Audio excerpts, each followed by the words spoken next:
This podcast is sponsored by nobody. Hey dudes, welcome to Splat from the Past, the only 80s themed horror sci-fi show where things can get totally radical. Now today, I will be welcoming Lawrence David Folds. Lawrence directed the classic horror film, very underrated classic horror film, Don't Go Near the Park. He also directed a couple of low-budget action films, the Great Skycopter Rescue, the Great Skycopter Rescue, Young Warriors, great movie, NightForce, and he's done a couple art house films since, Prima Donnas and Finding Home, and we're going to talk about all that stuff today, and I can't wait. I reached out to him in 2021, and he responded. He told me to email him. I did, and I didn't hear back from him till literally last week. And so we're finally going to make it happen now, and I can't wait. And I love talking to low-budget filmmakers. You know, making a film is such a gift, especially a low-budget film, you know, whether it's good or whether it's bad. This is the last interview for the week. It's been a great week back after a 2-week hiatus. I swear to God, interviewing is like a second language now, you know, and it just, I don't go into it with a lot of high expectations anymore, and I don't get nervous. I do get a little starstruck, like earlier today when I had Scott Reniger on. I stuttered over my words, but I think it went well, and I hope you enjoyed that interview when I release it later tonight. So yeah, here is my interview with Lawrence David Folds. Hey Lawrence, welcome to the show. How are you today, sir? I'm fine. How are you, Tommy? I am spectacular. This is a great honor. Thank you so much for taking the time today. Well, thank you. So, you can hear me okay? Oh, I can hear you just fine. Oh, perfect. So, going back in time, did you gravitate towards film early on in your childhood? Well, yeah. I suppose I could say that, well, let me give you a little bit of a frame of reference, okay, of where this all started from. Mm-hmm. My family, as some people may or may not know, is originally from Hungary, and they came out here during the Hungarian Revolution in 1956, and then they wound up in Los Angeles.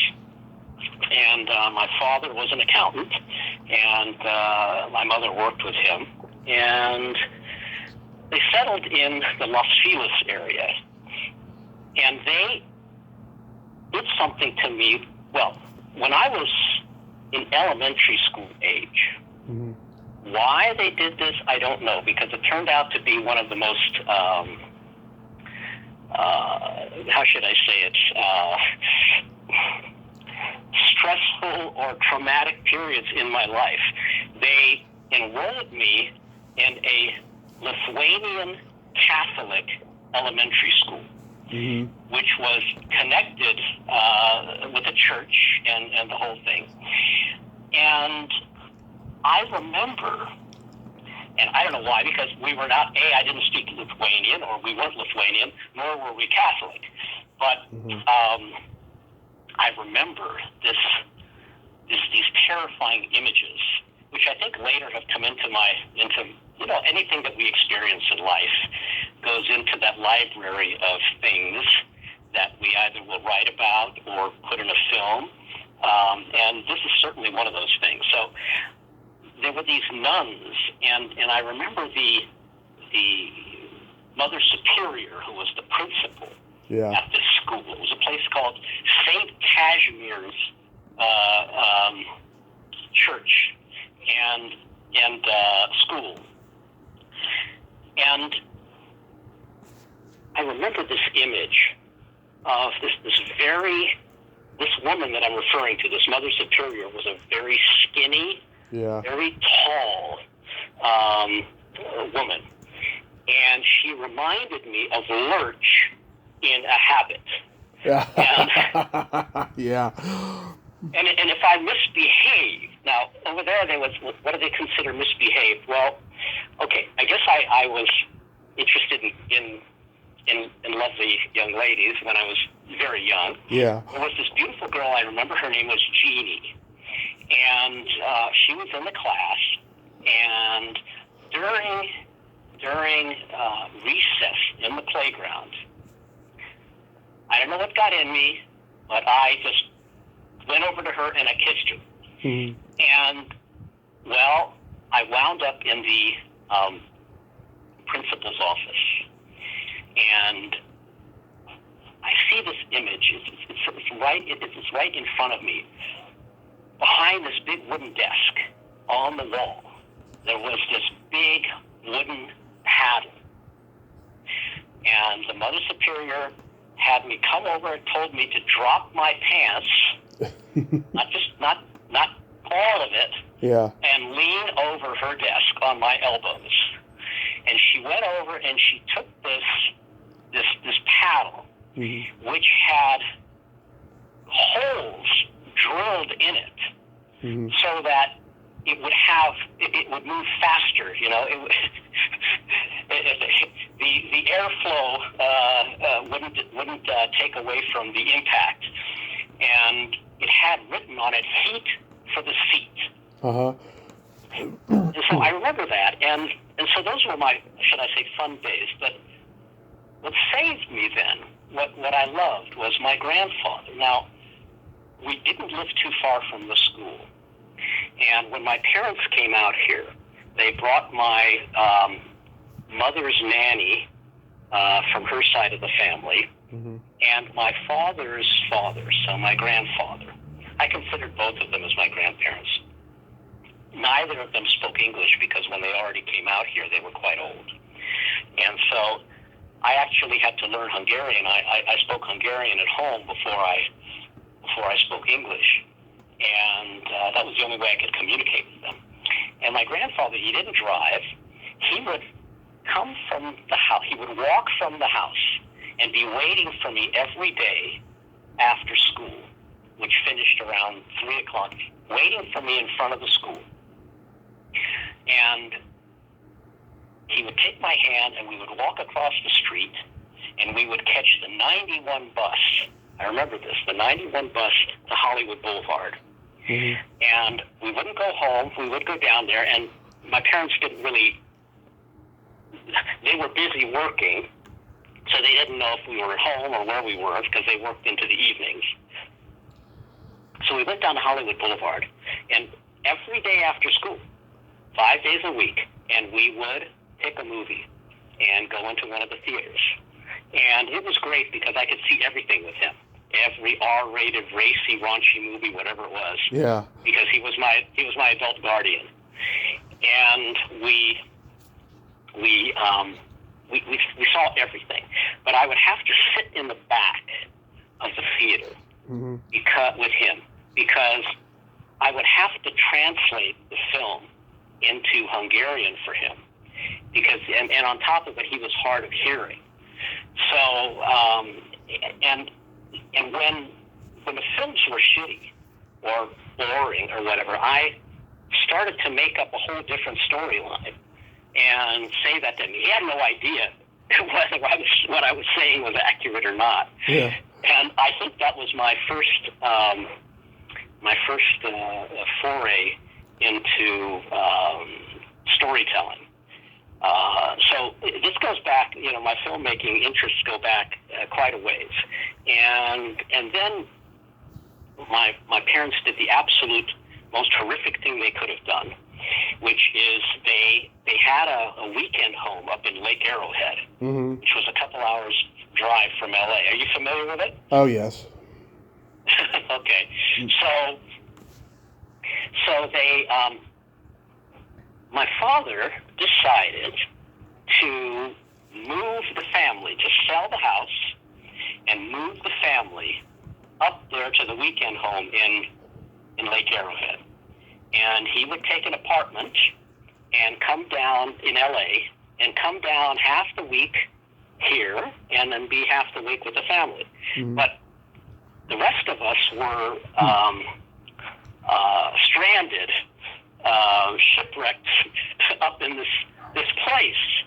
And for me, it was the most stressful because I went from a dozen movie theaters of my choice every day to one little theater, the Village Cinema, that only operated from on weekends and showed one film, a second-run film, on Friday and Saturday night, and that was it. So for me, it was like, going into the worst cocaine or heroin withdrawal. Yeah. And I couldn't wait to get out of there. So when I turned 15, I guess it was 15, I only had 1 year of high school, and I took a proficiency exam and graduated, and then I went to Valley College in San Bernardino, where I took 1 year of general ed classes, day and night, just to get those out of the way.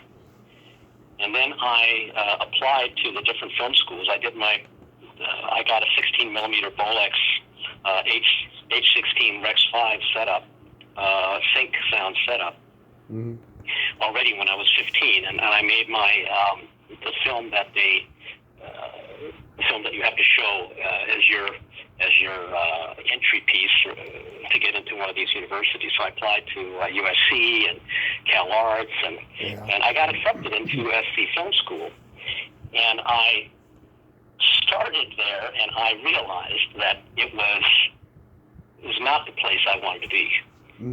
At that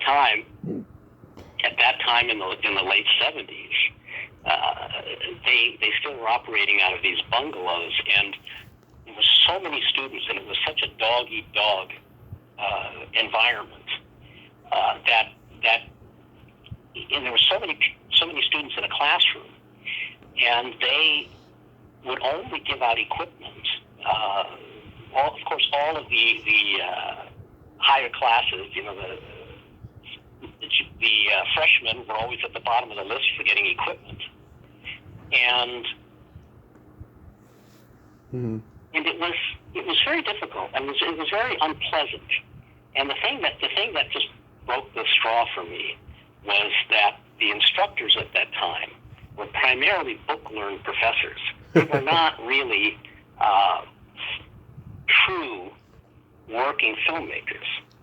So I didn't go there, and I went to Cal Arts. I accepted the film school invitation to Cal Arts, and I loved it there. Actually, I loved it there because my mentors, my directing mentor was Sandy McKendrick, who directed The Man in the White Suit with Alec Guinness, and Don't Make Waves with Tony Curtis, Sweet Smell of Success, Burt Lancaster, and my cinematography mentor was a fellow named Chris Malkevich, who was the cinematographer on Roman Polanski's early films. So it was great. It was great there. The classes were small. There was a flatbed editing. There was an editing room with a flatbed machine for every 2 students, and it was great. It was great, except that their focus was almost entirely, or should I say entirely, on film as an art. Film as an art, and there was no focus on money, on producing or financing or distribution or anything like that. And since I had taken all of my general ed classes out of the way, I was able to take beginner, intermediate, and advanced programs there simultaneously. And then I wound up leaving there. Once I had exhausted those classes, I transferred to Brooks Institute in Santa Barbara, which had an advanced film department. And then I graduated from there, and that was I was 18 then. So there's maybe not as short, not as brief explanation, but at least I brought you up to date. I've heard longer. Don't worry. Okay. So when you were in college, you were doing the documentaries, right? did some. I did one called "Struggle for Israel," Right. which was a kind of an experimental documentary, actually, about the effect of the Holocaust on present day Israeli youth, what they call the Sabra. And I met I had a good friend there. Mm-hmm. I had some very interesting friends there. One of them was Henry Golis, who was Yeah. in Groucho Marx's family, as you know. Yeah. And I met another fellow there named Adam Slater, who was in the animation school. Oh yeah. And since of course, I didn't have effects or anything like that. I went over to Israel and I shot a lot of footage there, just a ton of footage. And then these scenes where I needed to go back in time and recreate wars, battles, things like that, he did it all in animation, in this very interesting hand-drawn animation. So it was kind of a unique piece. Mm-hmm. And that was I haven't done. I mean, documentary is not really my field. Right. But did you think your career was going to end up there? In documentary? Yeah. Did you think you were going to be a documentary filmmaker? No, never. Okay. Never. I had this idea for this piece, and it was always at that time, and many people find it easier, especially when you're beginning in film, to do a nonfiction piece, to do a documentary, and so that was I came up with this idea, and then I made it as narrative as I could under the circumstances and the financial restraints that I had. So how does the wild feature films were always my love. Right. So how does the wild ride begin on Malibu High? How does that begin? Yeah. Well, when I graduated from Brooks Institute, I was in this situation where it's like, okay, what am I going to do now? And it was an interesting combination of film education that I had, because, as I said, CalArts was all about art. Film is an art. And when I transferred to Brooks Institute, their film department was film is a business. And it was all producing, production management, contracts, financing, distribution. It was all those things. And so I had this unique kind of combination of experience in it, which ultimately led me to the philosophy, which I still hold to this day, which is that film is a creative and artistic business. Mm-hmm. But it is a business because what separates movie making from other forms of art is that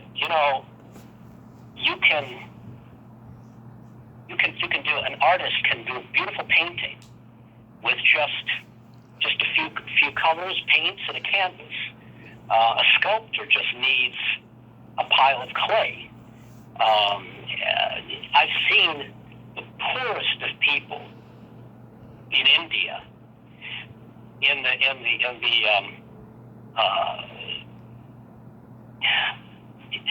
what do you call it? Where they're squatting in these huts and tents. Yeah. And they make the most beautiful art on the ground, just out of colored sand. And I've seen the most elaborate, amazing works of art. But we as filmmakers, we paint with money. So every stroke we take costs money. Yeah. And so in order to in the beginning get money, unless you're doing something very, very cheaply just for your own edification, you need to raise money. And to raise money, you have to talk people into giving you that money with the expectation that they will make some money. So that's how I actually got into the kind of, commercial, what we call today, commercial genre films, as opposed to back then B-movie exploitation grindhouse movies. Mm-hmm.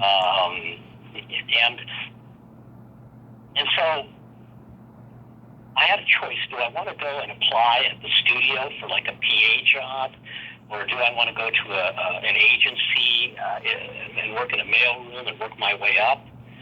And I said, you know what? Fuck this. I don't want to do this. Yeah. I learned to be a filmmaker, and I want to be a filmmaker. So I went to my father, and I said, look, I'd like to make the film, and obviously I need to raise money, and would you consider approaching your clients, and would you consider also putting some money in? And my father, well, by that time he learned a long time before that he wasn't going to get me to do anything else except that, because originally he wanted me to take over his accounting and bookkeeping business. Mm-hmm. And I said at the time, if you insist that I do that, I'm going to climb the Capitol Records building and jump. I am never, ever going to do that. So he realized that, he's either got to let me do what I love to do, or it's not going to turn out well. So he was very supportive. He was actually very supportive, and he said, okay, I will raise money, and I will put in some of our money to let you make this first movie. But I'm telling you right now, mm-hmm. that it better make money. You better make a movie that's commercial, mm-hmm. because if my clients lose their money, that means I lose my clients, and that's not going to sit well here. So mm-hmm. be sure that you find something that's going to work. So I went out and I started looking for scripts anywhere I could, mm-hmm. different scripts, and I met with distributors. I set up meetings with distributors.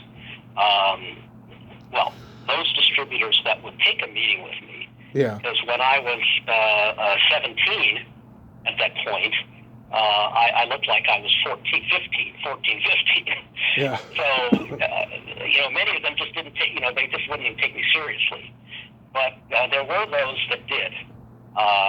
Sam Arkoff, I'll never forget that. It was chewing a cigar in a smoky, gross office, and then Roger Corman and all these guys. I met with many of them, and the consensus was, there were certain kinds of movies that were working. Of course, horror films always, and action or kind of TNA movies. Yeah. I wasn't experienced in horror, and to do something, what I felt was good would cost more money than we could raise. And the other thing, the films that were working were these teen beach movies. Right. Like Pom Pom Girls and all these movies. I don't have to tell you. Yeah. So I figured, okay, you know what? I can make one of these films relatively inexpensively. It's contemporary. It's going to be obviously shot primarily outside during the day, and so we're not going to have a lot of lighting. And I found this script. Mm-hmm. Which was titled, at the time, it was titled High School Hit Girl. Yeah. And it was pretty good. It was actually quite interesting. It was more tongue-in-cheek than I would have preferred, mm-hmm. but it fit the bill, and we're here in California. Getting beach access is not difficult, and things. But I liked it. What I liked about it is because it was dark. It was a dark story, and it was a moral story. Yeah. It was a moralistic story. If you take the story of Malibu High, which obviously I think many of your listeners are probably familiar with, but you take the story of Malibu High and you strip it down to its core, and at its core, it is a story about a young woman who is in crisis, and she comes to a point where she has to make a decision. She can take the right road or the wrong road, and she takes the wrong road. And the movie follows her spiral downward, and not only how it affects her, but how it affects all the people within her nucleus, within her circle, and in her orbit. And so that's what it was about, and I liked that. Mm-hmm. I didn't want to make one of these just purely TNA, romps with Playboy ex-Playboy bunnies, right? Who look great, yeah. but when they open their mouth, I wouldn't call them Shakespearean thespians by any stretch of the imagination. So I like the story, and then what happened is that my father said to me, "Look, I don't think you're ready to just direct this movie, to produce and direct this movie.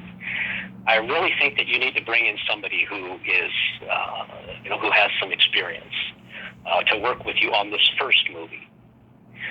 And so I went to a fellow, an experienced B-movie director going back into the 50s and 60s, mm-hmm. Named Irv Berwick.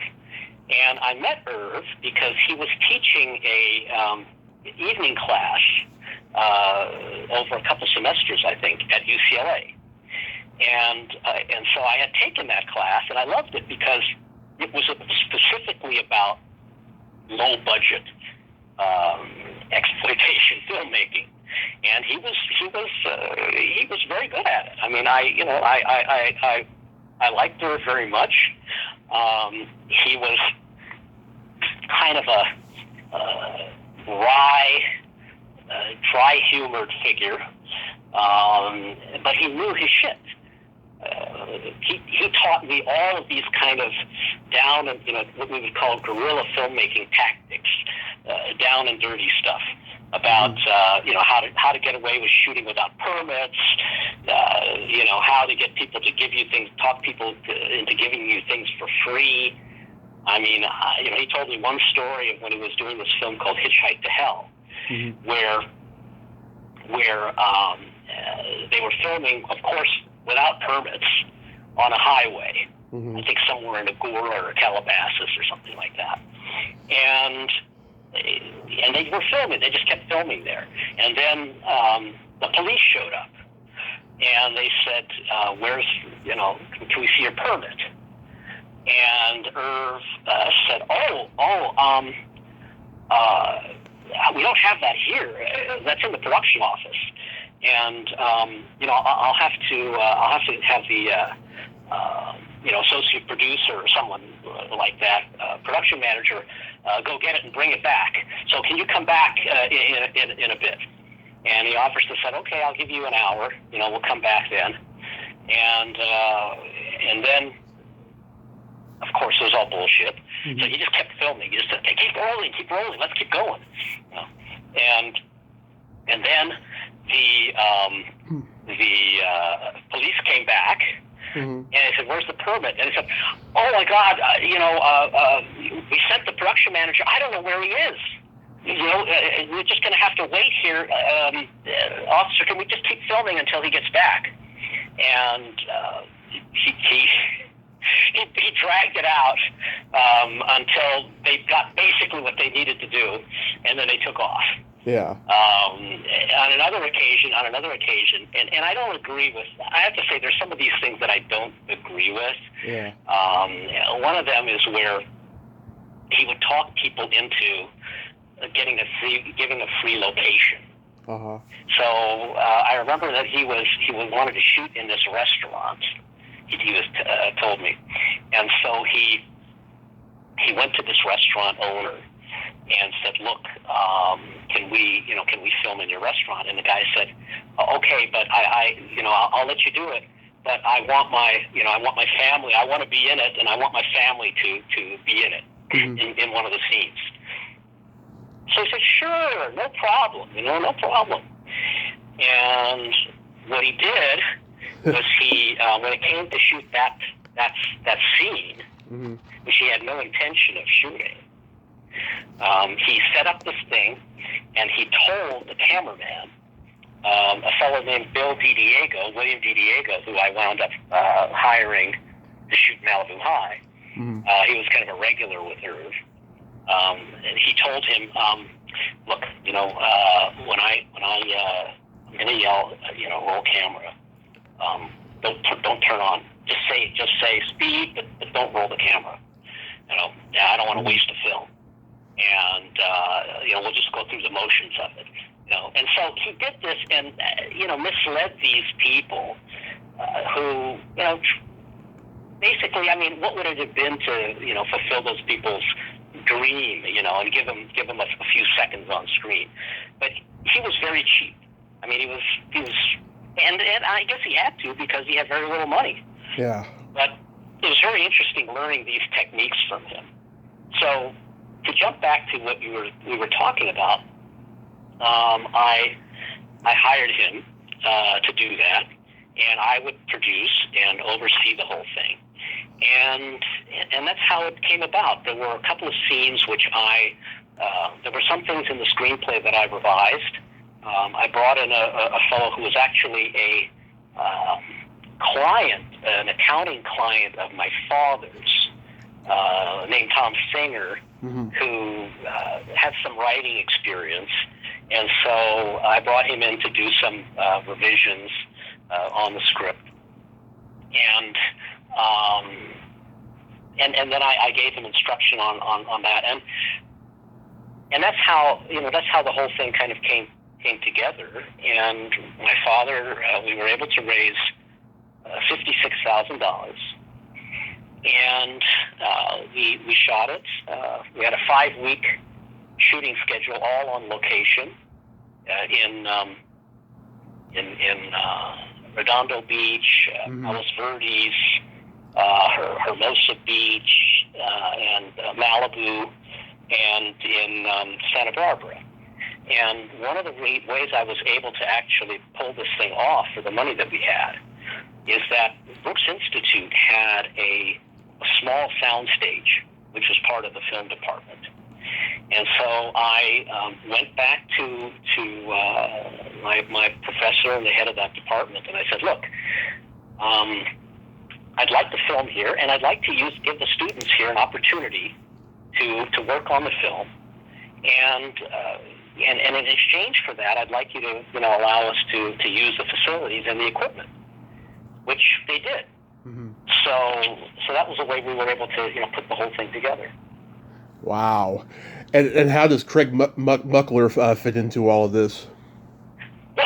You bring it up. Okay.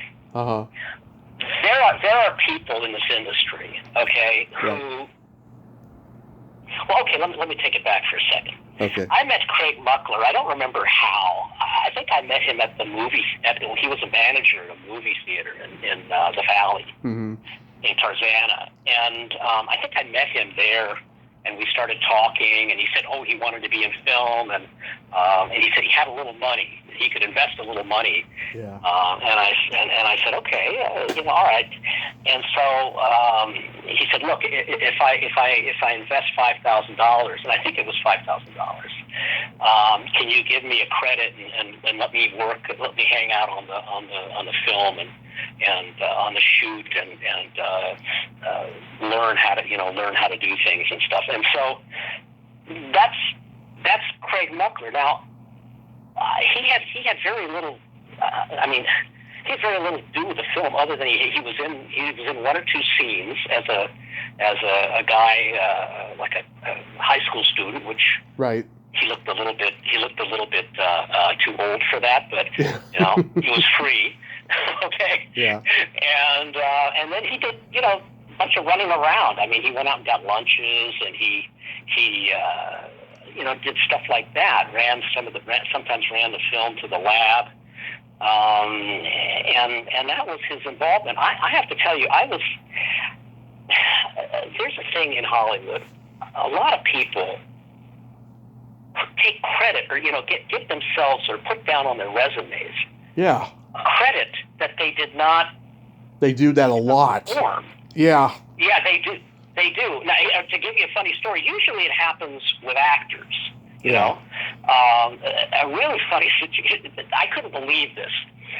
When I was doing a later film, years later, I got these. I would work. Later in the beginning, we didn't work with a casting director. I did all of it pretty much. But later on, when I would have casting directors, but before then, I would have all of the submissions. We would put out the notices in the Hollywood Reporter and Drama Log and things, and also there were these services that sent out the list of available roles to agencies and stuff.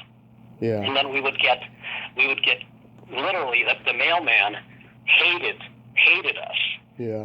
When we were casting, because they were bringing up huge,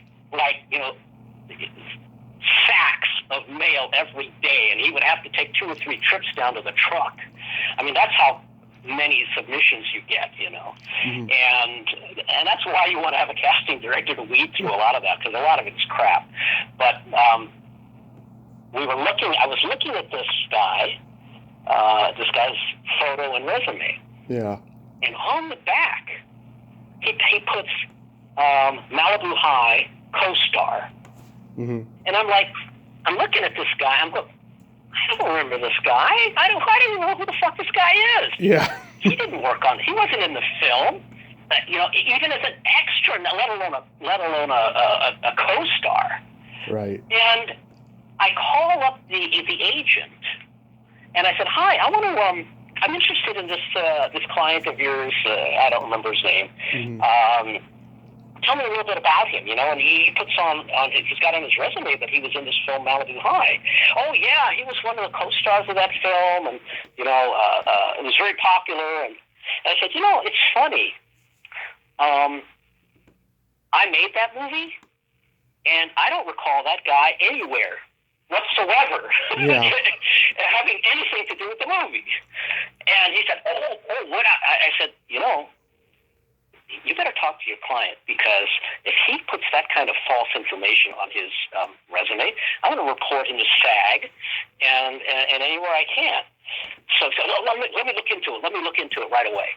And so the guy got back to me. The agent got back to me, and he said, yes, I talked to the client, and obviously, he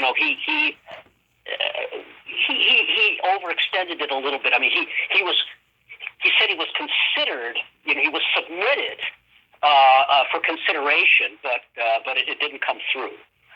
I said, you know what? Mm-hmm. Have him take it off his resume.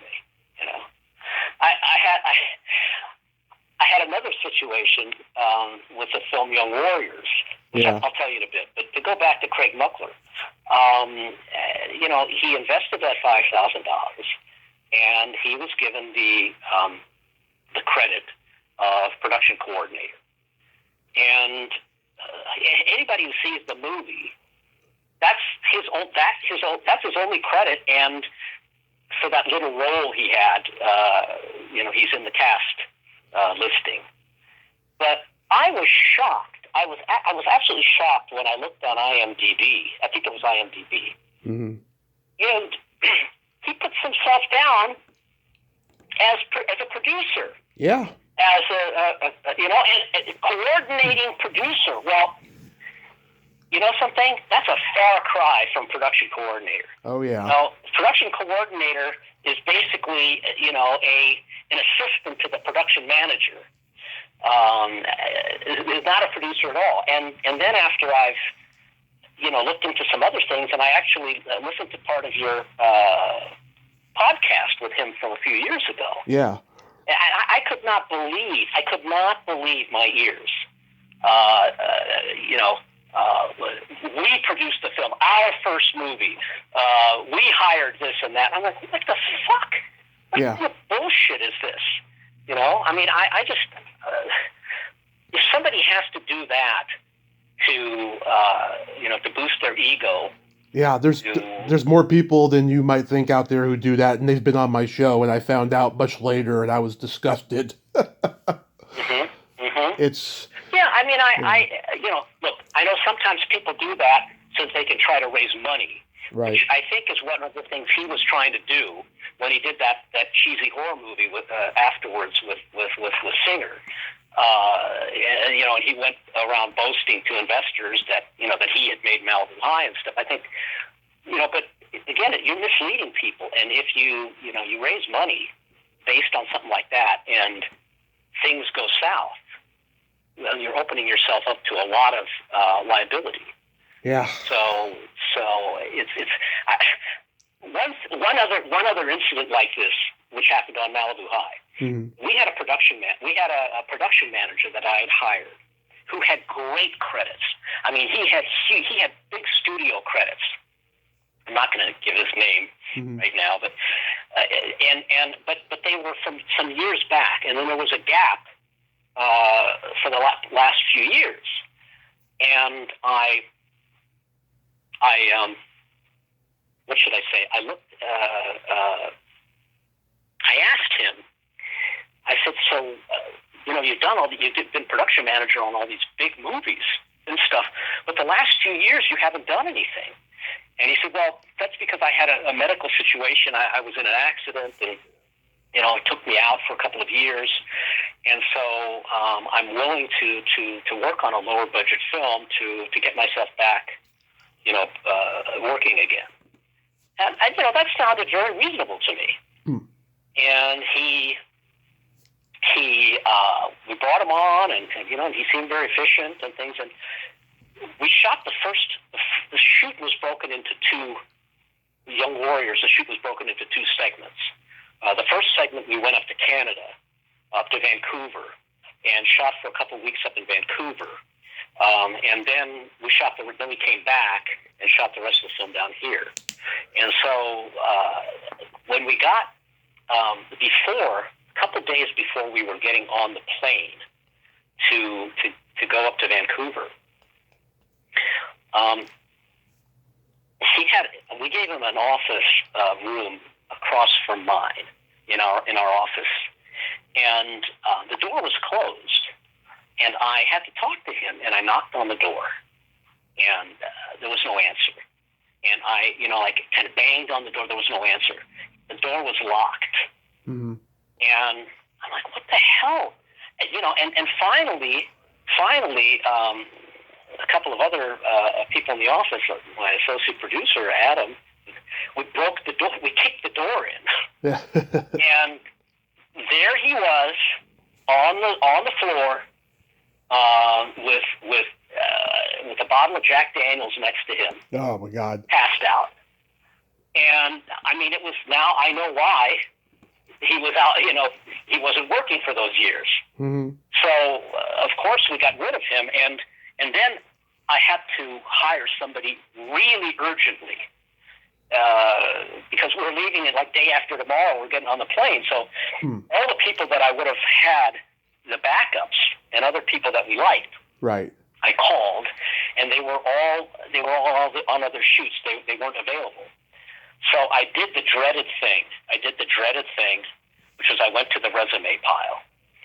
And I went through these resumes, and then I came across this guy who had on there that he was production manager on the original Halloween with John Carpenter. And I said, you know what? I think, if this guy did that with Carpenter, I think he'll be good for us. So I hired him. He came in. I brought him in. He talked a good game. We hired him.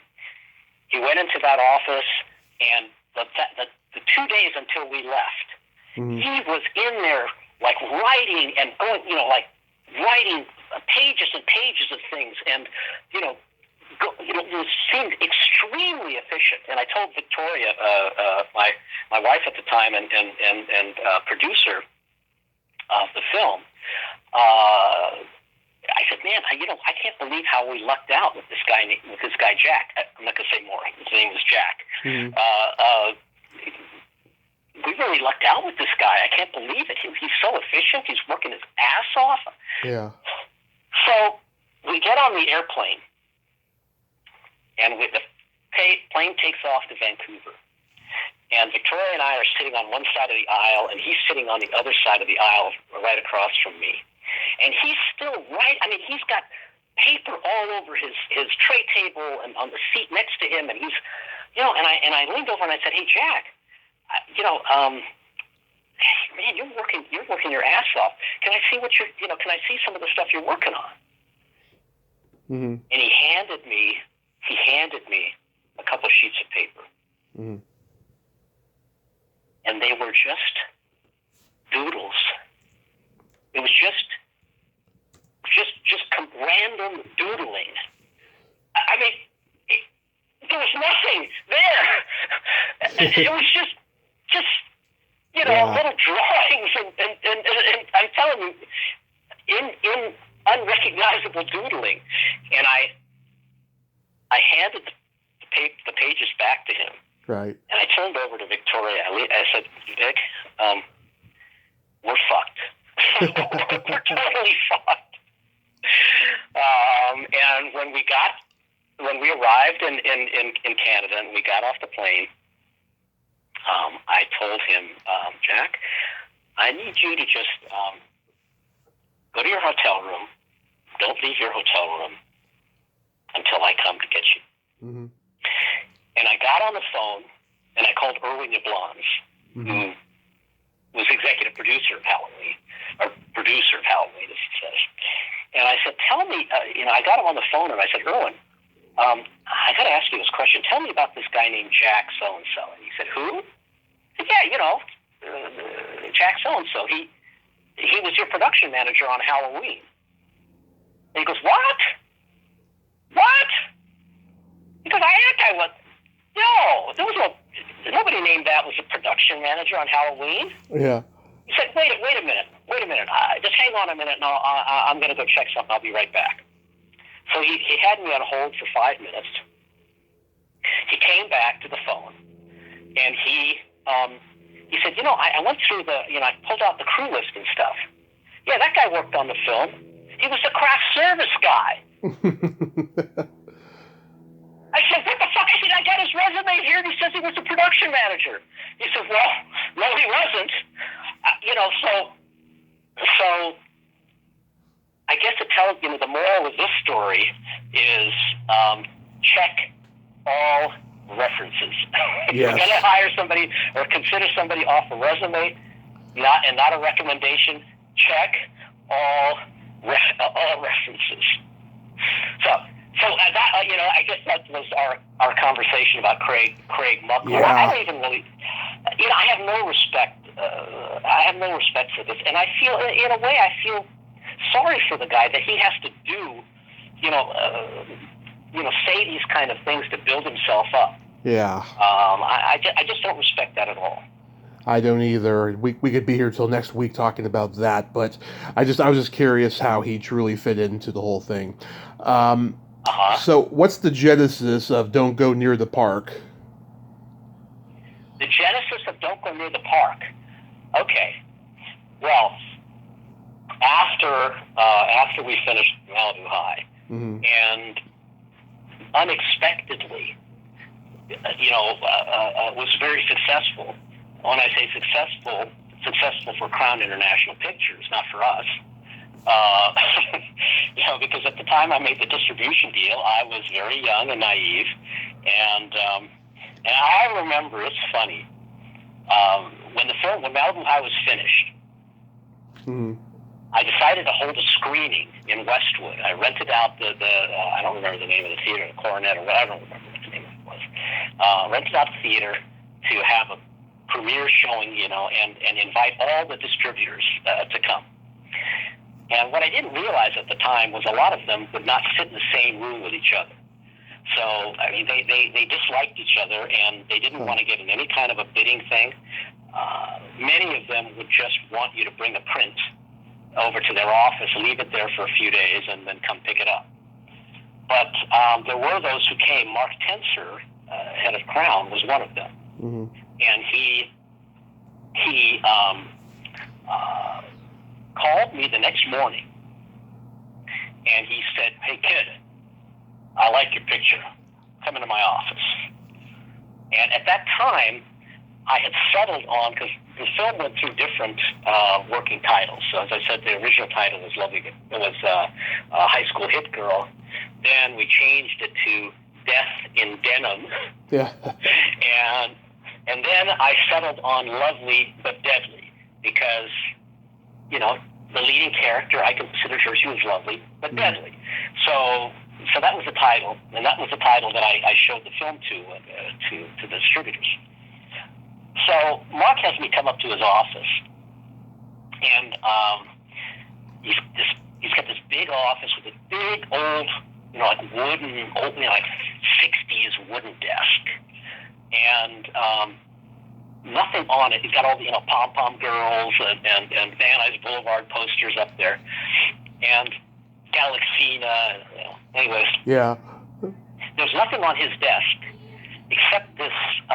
There was one of these old style checks, one of those big checks, that they're long and wide. Right. And that was sitting in front of him. And next to it was a document that was about maybe an inch to an inch and a half thick, legal size sheets. And when I sit down, he takes his finger and he pushes the check across the desk to me. And the check is $25,000. And I'm like, and he says, "Kid, we're going to make a lot of money together, a lot of money." And I'm looking at this and I'm going, well, shit, that's already almost half the budget right now here. So, wow, and then I reached over to look at, and put my hand on the document and started to pull it towards me. And he literally, he put his hand over mine and stopped me from flipping through the pages. Literally put his hand over mine, and he said, "Don't worry about that, kid. Don't worry about that, kid. It's just boilerplate. Yeah. Well, I went into the deal, and they wound up owning basically, 98% of the movie. Wow. But we still wound up making money. We profited. I believe we made like 3 or 4 times the investment. Mm-hmm. So as far as the investors were satisfied with that, my father was satisfied.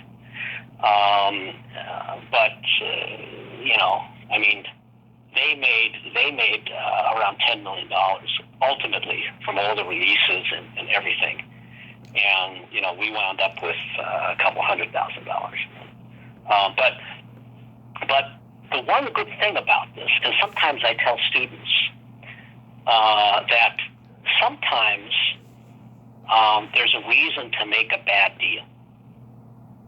Now, I didn't know this at the time, but because Crown had such a large ownership interest in the film, and they didn't put out a penny for production, they put a lot of money into the marketing and advertising campaign.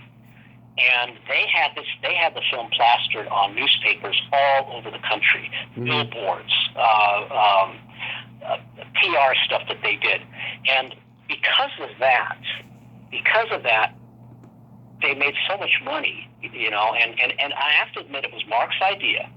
Mark said to me, he said, kid, you got a good title there, but I want to change it. I think we need to call it Malibu High. And, I listened to him. He was right. Of course, their advertising, their poster completely was misleading as to what the movie was. Yeah.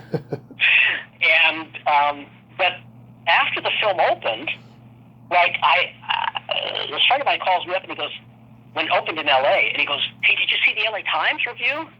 I'm like, no. Because you got to read it, man. He compared the movie to Truffaut. And what was it, Hatchet for a Honeymoon or The Honeymoon Killers or something like that? And I was surprised. So we had good, PR. We had good reviews, and the movie made money, which I could go to my father afterwards and say, I want to make another film. And he said, okay, look, you made a film. We can put some money together and do that. And so at that point, I had met a guy named Linwood Chase, Woody Chase, and he had this idea. He's kind of written a kind of a very skeletal treatment, double entendre there, and I looked at it and I said, that's kind of interesting. It's a horror movie. So I figured, okay, we're going to do a horror movie because that's another successful type genre.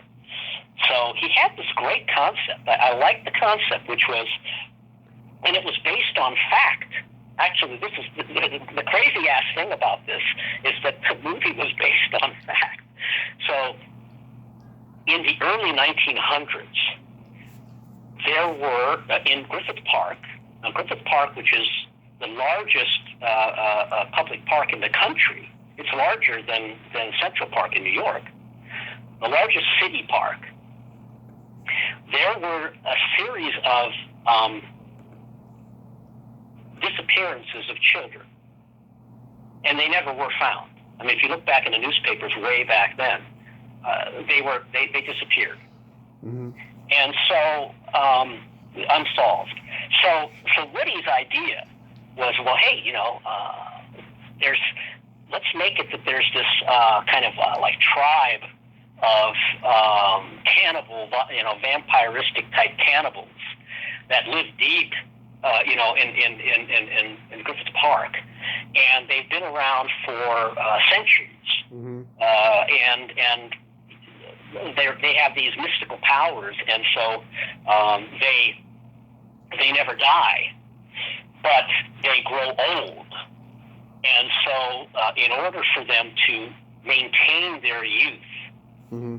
every so many years, as they grow older, they have to find a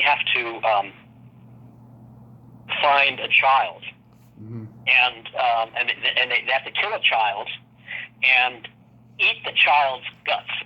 Okay, like rip their stomach open and eat their innards, and as they do that, the youth transfers from the child to them, and their old age transfers from them to the body of the child. And so after they finish doing their nefarious deed, mm-hmm.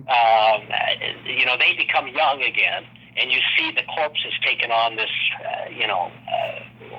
elderly, really old, turning into a skeletal figure. Yeah. How did you? Oh, go ahead. No, it's okay. I will take it. I will take it later. Okay. Okay. Yeah, don't worry. So what was I saying? So that was the concept, and it was an interesting concept. I mean, I hired to do the special effects makeup. I hired a guy named Doug White, who's a really nice guy and a very, very an excellent special effects makeup artist. Right. And he had a partner named Alan Apone. And the two of them had experience. They did all of the effects, all the creature stuff in the film. Oh my God, what was it? I'm trying to remember it. Oh my God. Halloween? The poster had. Pardon me? Halloween? No, not Halloween. They did the. Oh God, I forget it. It shows like this creature inside an egg, and we're not talking about Alien. And it's about this like bear-like thing. It was a big movie. I think it was a Paramount movie. Huh. And I'll remember. Is it Prophecy? Prophecy, exactly. Yes. Prophecy, yes. So they did the special effects on that, and a bunch of other things. In particular, I remember when I went to their studio, they did this film called Rats. Uh-huh. It was about these giant rats that overran New York, and they had. When I went to their studio, they had all of these rat suits, these like big rat suits, and they had a zipper down the middle. And what they did was they made these rat suits, and then they stuffed dachshunds in them. So they put them on these dachshunds, and zipped them up, and those dachshunds, those dachshunds were all the rats in all those scenes. It was very clever, I have to say. Anyway, he was great. They were great, and they did the transforming effects. The age transforming effects and the guts and the false torsos and that kind of stuff. And then I hired this guy named Bob Burns, who I'm sure everybody knows, as the art director. He was the art director on the original Texas Chainsaw Massacre. And so he made all of the rotting corpses that we have in the big end scene in a cave in Griffith Park, which was shot in Bronson Caves, which has been used so many times, which was the original Bat Cave in the TV series Batman. Right. And we had this big fiery ending there in that. But when Woody and I wrote the final screenplay, Woody was a pothead, and he would, like, whenever we would get together and start writing, he would hand me a joint and a bong, and so we wrote this film when we were totally high. Yeah. And I think that's why it turned out to be so fucking bizarre. Yeah. I hired Tammy Taylor to play the lead, who I discovered in Malibu High. Role in Malibu High. Yeah, in Malibu High. And I hired her for the lead in this. And then I hired this little boy named Mino Palouse. Right. And he's actually the brother. He's the brother of oh my God, I forget her name now. She was Punky Brewster. Oh, Soleil Moon Frye. Yeah. Soleil Moon Frye. Because Mino's father was Jack Fry. Right. And his mother was Palouse, Sandy Palouse. Yeah. So, and he was amazing. I mean, the thing about this kid is I've never seen a kid who could look at 8 pages of dialogue and in 5 minutes remember the entire thing. Yeah. And that was Mino Palouse. And he had some pretty good credits before that. He was one of the stars of the original Amityville Horror. I think it was Amityville Horror 2, I don't remember. Yeah. And then he also co-starred in this TV series called was it Time Travelers, I think. Let me look it up here. And there was a tragedy on that series because Voyagers. Meeting God. Voyagers, right. Yeah, with John Eric Hexum. John Eric Hexum, and he shot himself in the head by accident with a prop gun and killed himself. That was sad. That was the end of the show. How did you find Linnea?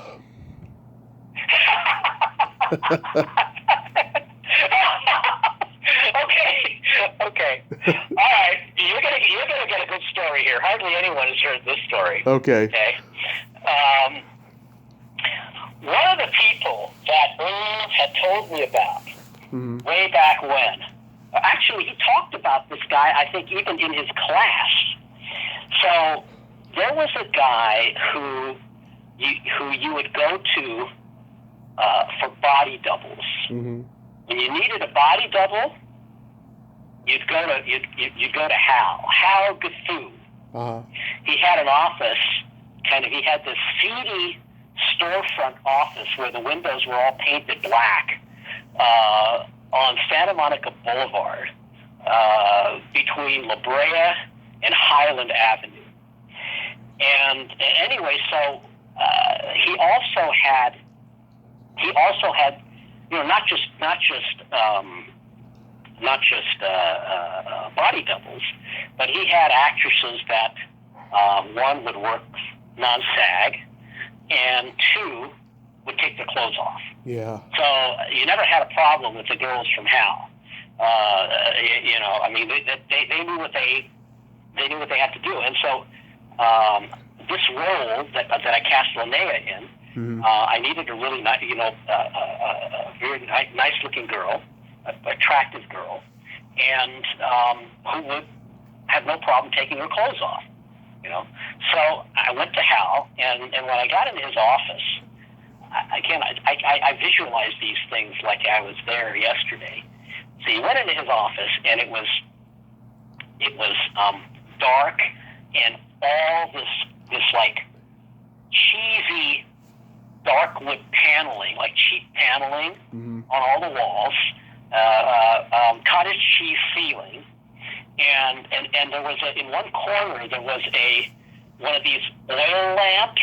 Yeah. So it was hanging. It was like a Venus de Milo in the middle of these strands that oil went down to make it look like rain. And then in the other corner there was this perch with this big ass parrot on it. And then there was like bird shit all over the wall behind the parrot. All over the thing. And then on one wall, an opposite wall, there were these bookshelves, these wooden bookshelves, and there were these photo album books, all really thick, like phone books, and they were all alphabetical, and all his girls were there, and so you'd look through those photo books, and on one page you opened it up, and on one side of the page is a picture of the girl dressed, and on the other side of the page is a picture of the girl undressed. Yeah. So you flip through those pages, and the background was like there was a setting behind all of them, and then I noticed in the far back there was a doorway in the far back of this office that had a little boudoir set. Yeah. It had like a miniature bed, and he would take these girls and he would shoot them in these provocative poses back there, and then they would all be in the thing. So I was flipping through this, and there was Linnea's photo, and she was cute. I mean, I was attracted to her, and I was like, okay, I'd like to audition her. So and she had never done a film before. She had, because his girls not only did films, but I found out that they did, dirty magazines. Oh yeah. We're not talking Playboy. We're talking about Hustler, Penthouse, all those. Well, yeah, and then the ones that are like big butts and whatever those things, Yeah. And some of the girls also did porn. Yeah. And I didn't know that at the time. But I looked at, I had Linnea come in, and she was so sweet. Oh, yeah. She was such a sweet girl, such a nice girl, and she read for me, and she was pretty good. I mean, okay, I have to say, I love Linnea, okay? I have to say that she wasn't like the most, top, actress in the field, okay? She was good. and she looked good, and she had no problem taking her clothes off. You know, I mean, it's so funny because when I had her audition, and she read, and then after that she goes, "Okay, you want to see me now?" And I said, "What do you mean see me?" You know, I'm here, and she just dropped her clothes right there. Yeah, that's Linnea. Everything. Yeah. Everything. Okay, and so I hired her. You know, and she never caused a problem. She always did what I asked her to do. Like I said, she was extremely sweet, and you know, and that was how I met Linnea, and how she got her first role. And years later, and I get this year, you know, like afterwards, she then became, you know, when the Scream Queen and stuff, and I met her. I think it was after Hollywood Chainsaw Hookers or something like that. I met her again, and I was like really surprised because, you know, she had a very nice medium-sized chest when I met her when she was in Don't Go to the Park. Mm-hmm. And when I met her this time, sometime later, she had these enormous boots. I mean, it was like, and I was like, "Oh, Linnea, you grew in the midsection there." And she goes, "Oh, well, you know, I mean, I had to do that because they want that in these, you know, in these movies. That's what they expect of a Scream Queen, you know." Right. And she grabbed my hand, and she says, "Here, feel." You know, and I remember feeling these like very, very inflexible, you know, breasts. But she was so easy about herself and everything, and I saw her just a few years ago again. I was together with her a few years back when we were doing we were asked to do the I was doing the commentary track for Don't Go Near the Park for the DVD release, and they were having me do it, and I said, "Hey, you know what? We should get. I think we can get, you know, Tammy and Linnea to come in and talk." And so Linnea was there, and during the interview, while she was talking, the David Gregory, who was the company Severin, who was doing the interview, asked Linnea, and he said, "So Linnea, what made you decide to do Don't Go Near the Park?" Yeah. And she said, "Well, I thought Larry was kind of cute." It's on the commentary track, and I couldn't help. I burst out and I said, "Linnea, I had the hots for you back then. Why didn't you tell me you felt that way?" You know. and so you know. It's, by the way, it's kind of funny when I looked at your list of interviews. There are a lot of people on there that I know, and there were like several ex-girlfriends of mine also. I don't doubt it. I don't doubt it.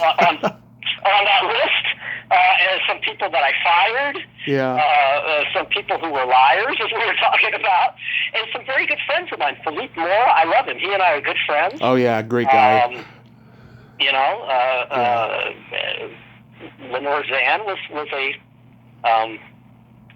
Lenore Zan and I had a close relationship. Karen Knotts and I had a close relationship. I met Karen back at Cal Arts. Wow.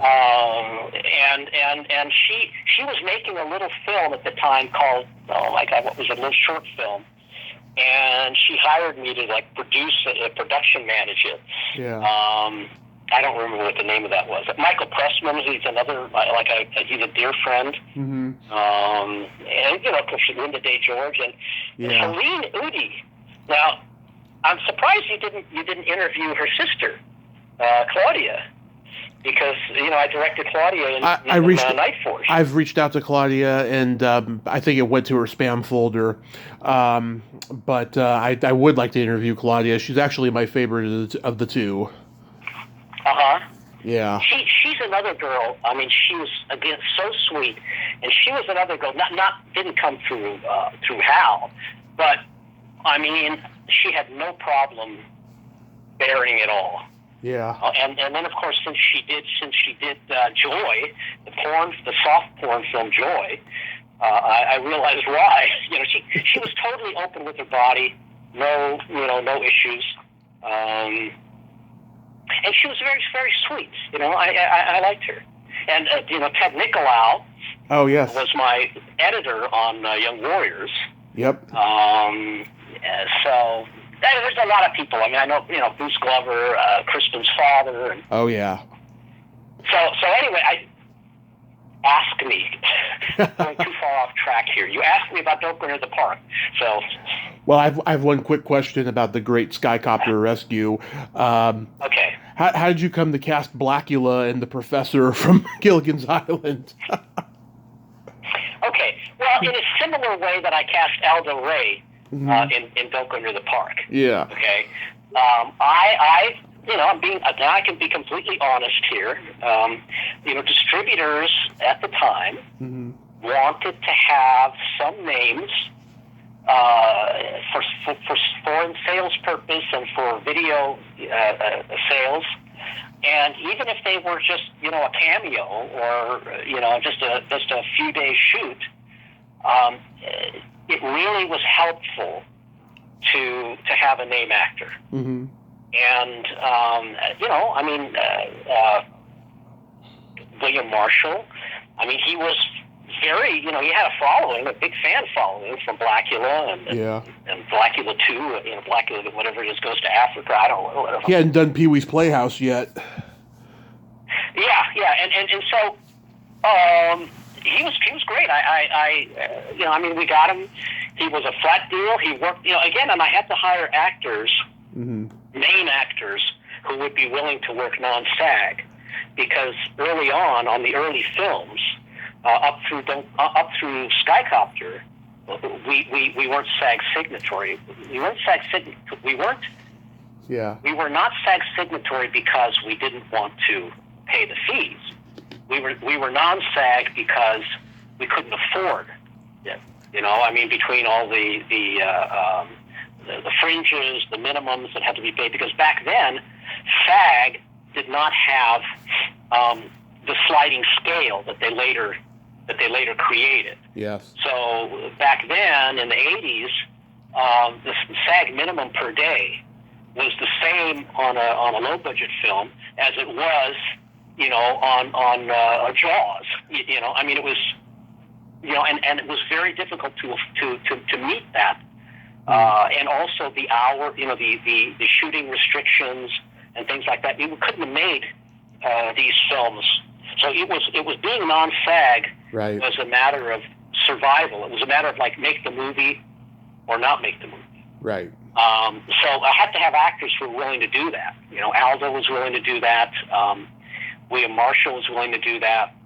Russell Johnson. Do you know the connection with Russell Johnson from The Professor of Gilligan's Island? Do you know the connection I have to him? No, what? Here's a little tidbit. Well, the co-star in Malibu High, the best friend of Kim, Jill Lansing. Yes. Her character's name was Lucy. She was Katie Johnson. Oh, right. She's Russell's daughter. So I didn't realize that. I had hired Katie to be in as one of the co-stars in Skycopter, and I asked her if her father would be willing to do a cameo, and that's how it came about. Wow. And then we hired the leading actor, Terry Mikos. Oh yeah, from the Warriors. He was one of the leads, one of the secondary leads in the Warriors. Yeah. And so at that time there was some, he had some name value. So we hired him, and then the other lead, Paul Tanashian, who plays the young aerial enthusiast who builds the skycopters. Right. Who kind of like, he has a Woody Allen-ish type look. I hired him. Well, his father was a jeweler in Los Angeles. Mm-hmm. They were Armenian family, I believe Armenian family, and he had a jewelry business. And I met him there because I had some custom made jewelry for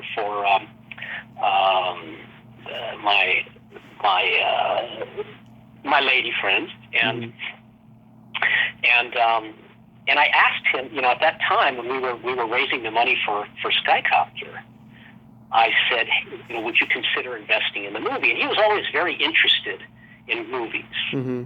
So he said, okay, I will, but I'd like you to audition my son.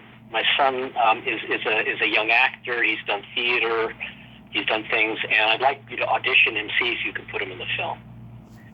And Paul, his son Paul, came in and auditioned for me, and he was hilarious. I mean, he was just right for that role. Mm-hmm. And he was a very good actor. He was very good. I didn't realize at the time. Maybe I was my how should I say it? Naivete. That he came off a bit effeminate. Mm-hmm. Yeah. And that's been commented on in some of the in some reviews and things. And I had some scenes between him and Terry Mikos where people were like reading into it and going, this is a kind of a closet gay relationship these guys have. Yeah. And I didn't think of it at the time, but now when after I read those things and when I've looked back at the film, I realized that he does come off a little bit effeminate. And sadly, Paul was such a sweet guy, and sadly, a few years after the film was finished, he died of AIDS. And he was one of the first people that at that time they didn't call it AIDS. I think they didn't even know what it was then. I think it was around the time of Rock Hudson or whatever it was, and but he died of severe pneumonia and things, and that was due to AIDS. But and then the other woman who plays Jimmy Jett is Terry Mikos, the character, his boss. He's a radio DJ, and his boss is my ex-mother-in-law, Jean Baird, who was in a lot of films and did a great deal of television. So that's kind of the thing about the cast of Skycopter. Next comes Young Warriors. And I put also Aldo Ray also in that. So it was not just William Marshall, but Russell Johnson and Aldo Ray. Uh-huh. And Aldo was not easy to work with at that time. But it was not an easy film to make. I mean, as you can see, it was a very low budget film. And I'm doing aerial scenes, and and then we had this motorcycle gang, who the gang leader was Alex Mann, mm-hmm. who was the co-star in Malibu High, played the low class pimp in Malibu High, and he had done, I think, what was it, like I Eat Your Skin, I Drink Your Blood, or he did some of those things, and I hired him to be the motorcycle gang leader. Mm-hmm. And after I hired him, I found out he didn't know how to ride a motorcycle. And so the gang leader was always riding. He was being driven by one of the gang members. He was too high, proud to be a driver of a motorcycle. So that's how I played that. Oh, that's awesome. So I love Young Warriors. Tell me about that one. Well, Young Young Warriors was an idea that I had. I mean, at that point, I had already had experience with doing action. If I look back on Skycopter, I would make a totally different movie now. In fact, it's going to be out. There's going to be a Blu-ray put out on it, which has never been done before. And I'm considering doing a version completely recut and rescored. Now I'm thinking about doing that to show what a person can do with the same footage decades later. So it would be a very different movie. But anyways, to go back to Young Warriors, I had this idea. I came up with this idea of merging two different genres, two completely opposite genres, because I like this idea. I wanted to do something that started off in one genre and led the audience in a direction, and then completely changed course midway through. And there was a reason for that. So I wanted to do a combination of basically Animal House meets Death Wish, and that was like so the idea of the storyline was that. And I was always into revenge. I liked revenge shows. I loved Rolling Thunder, and I can go down, the original, of course, the original Death Wish, and I like dark movies. And one of the films actually that I'm very fond of, Rolling Thunder, is because it's a kind of film that I like to see made in the sense that it's an exploitation movie. It's clearly a violent, nasty exploitation movie, but it has a message, and it has an underlying moral to it, because just like I dissected Malibu High in the beginning.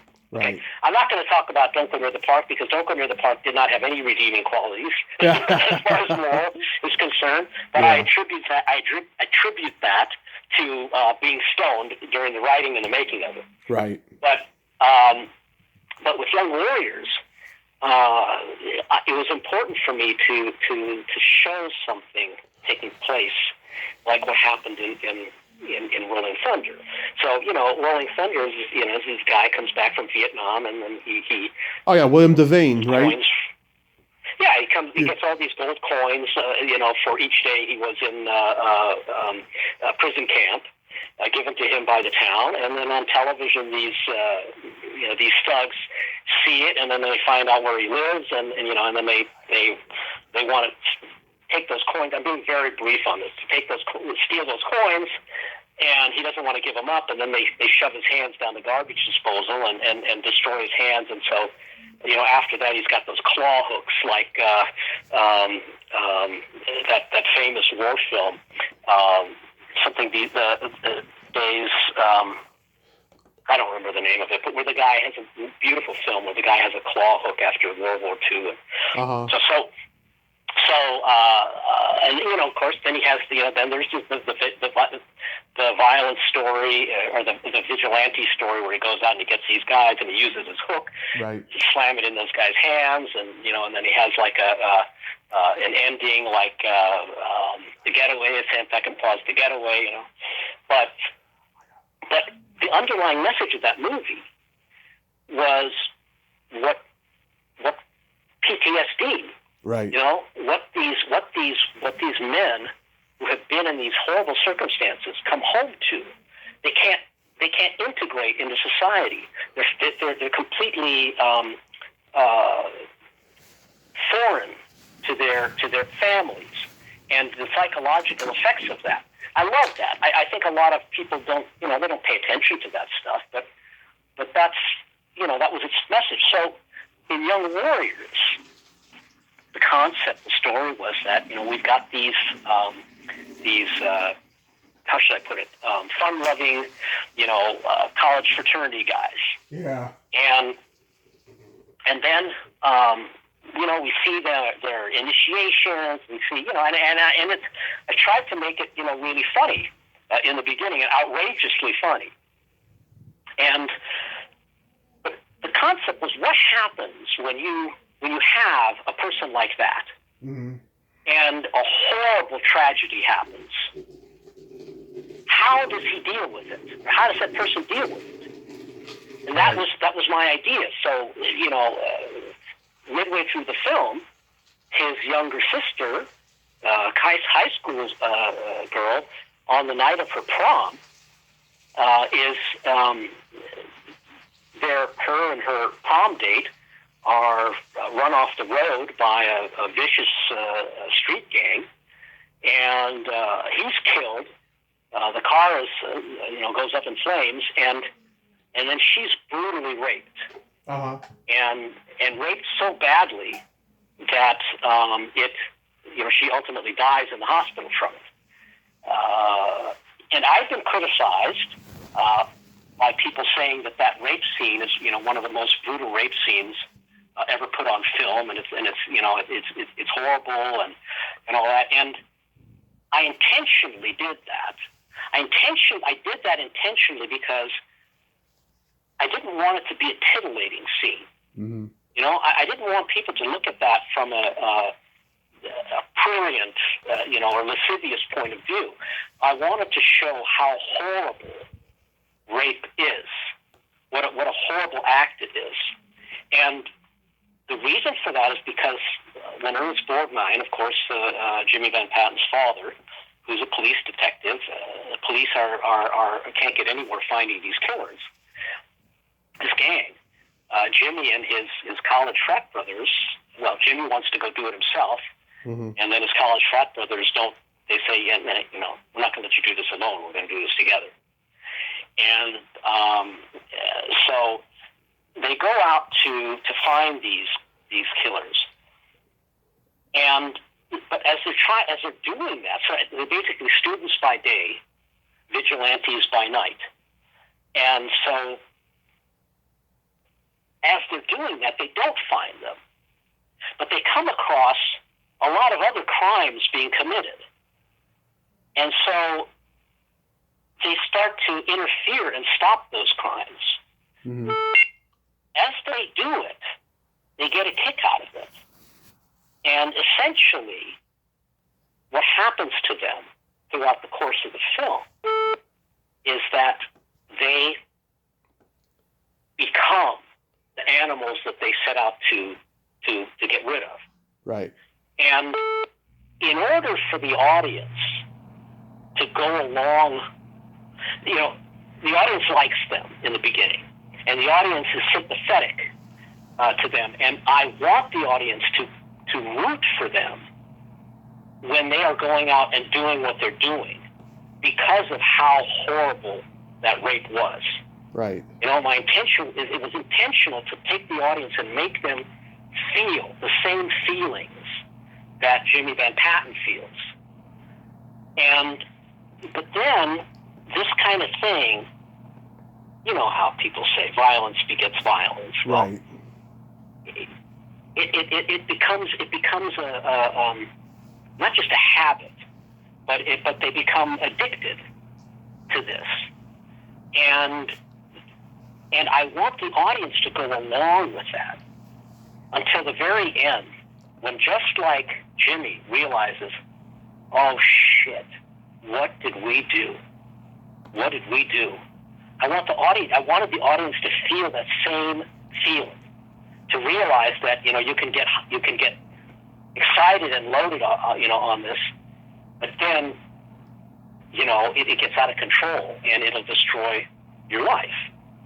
And and to show that mental degradation of Jimmy's. I didn't want to have it be expository. I didn't want to have it be blah blah blah, talking and all of that. I wanted to show it, and I brought on as my co-writer a fellow by the name of Russ Colgan. Mm-hmm.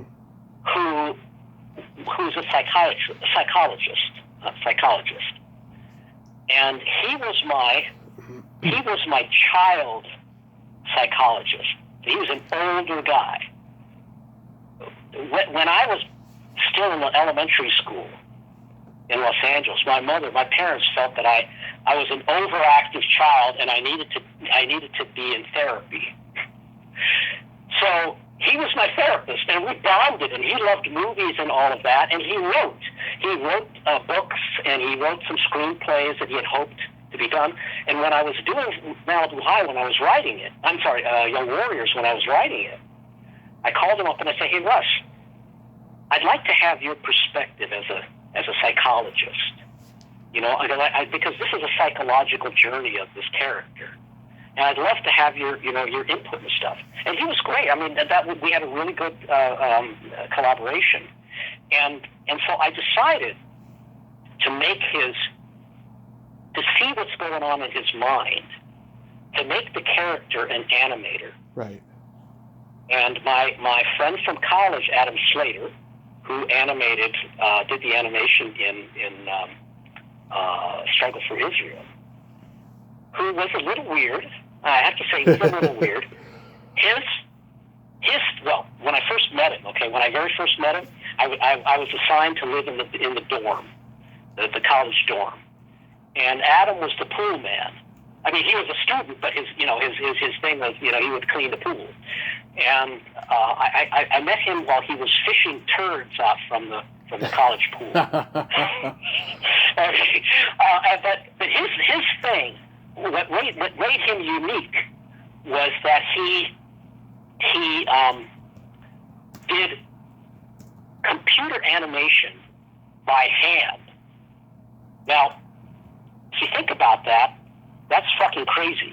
Yeah. Okay? I mean, that's bizarre. But his style of doing this, it was a very weird and very futuristic and twisted. And so I showed Van Patten's character, his mental degradation through animated pieces that he made in class during the course of the film. And as they get into doing these vigilante raids and killings and things, his animated pieces get more disturbed and twisted. So that was how that came about. And when the film was finished, actually before the film was finished, while we were in pre-production, I had a friend of mine, John Simon, who is the distributor of the original Wicker Man here in the United States. He introduced me, took me to the AFM, and he introduced me to Menachem and Yoram at Canon Films, and said, Larry, and by the way, I hate being called Larry. Mm-hmm. My old friends and back then called me that. And to sidetrack here, there was a point when I realized that every guy named Larry, either slipped on a banana peel or stepped in dog shit or sold mattresses or was the cable guy. And I said, not Larry. My mother named me Lawrence after Laurence Olivier. And so everybody now, I mean, I hate being called Larry, but anyways, what I was saying about John introducing me to these guys is they asked me about the concept of the film. I told them, and they said, let's make a deal now. We'll distribute the movie. And I said, no, I don't. We'll give you money. I said, I have the money to make the movie. I don't want to make a distribution deal at this point. I want to do it when the film is finished. And they were pushing me, but we didn't make the deal. And then, as we were just about to shoot, Menachem came back to me because he had this idea. He had a concept of how to sell this film. He wanted this to be, young Charles Bronsons, you know, Right. The young Death Wish, and make a franchise out of it.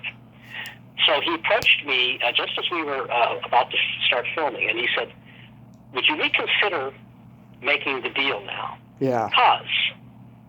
Because if you do, number one, it'll give you a jump on the film getting out into the theaters.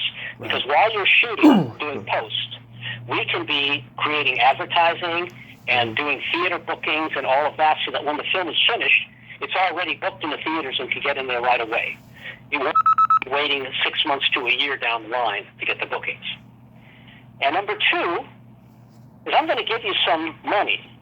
I'm going to give you 6 figures here, now, which you can put some stars in it. Wouldn't you like to direct a film with some big stars in it?" And so I fell for it.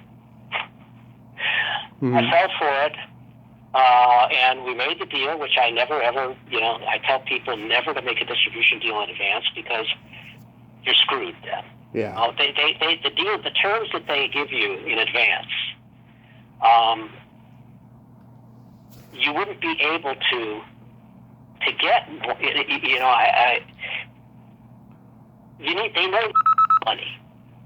They know that they have it over you. So they can do terms, they can hardball you on terms, versus if you have a finished film and you're able to raise the money, that is. And if they like it, you can create a bidding war, or you can get a lot more money for it. And just like the things that happens in Sundance, these films are shown in Sundance, and if they hit, there's a bidding war, and suddenly a film that cost $300,000 to make will be sold for $5 million. So anyways, I made that deal, and later in post-production, and we were going to rent editing rooms, and Menachem came to me after the shoot, and he said, oh, look, we have editing rooms here. Why don't you just bring your post here and do it here? Because then you won't have to pay for editing. Post-production expenses and equipment. You can use that in the film.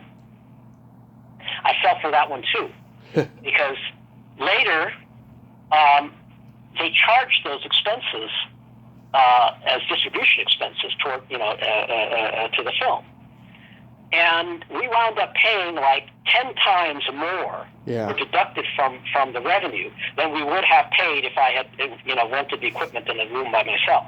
Right. But anyways, you live and learn. But Menachem did something which was very, very sneaky.